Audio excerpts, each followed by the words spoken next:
You ask Tiger to solve. This deals with linear equations with one unknown. The final result is x equals 5. Let's solve it step by step. Simplify the expression. Expand the parentheses. Simplify the arithmetic.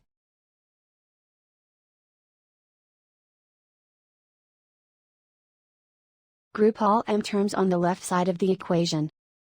Subtract x from both sides.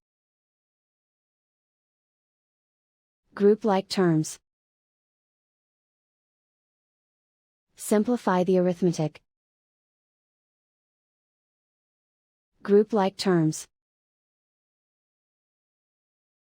Simplify the arithmetic. Group all constants on the right side of the equation.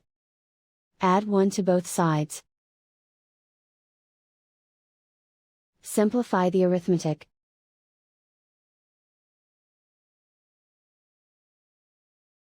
Isolate the m. Divide both sides by 2. Simplify the fraction.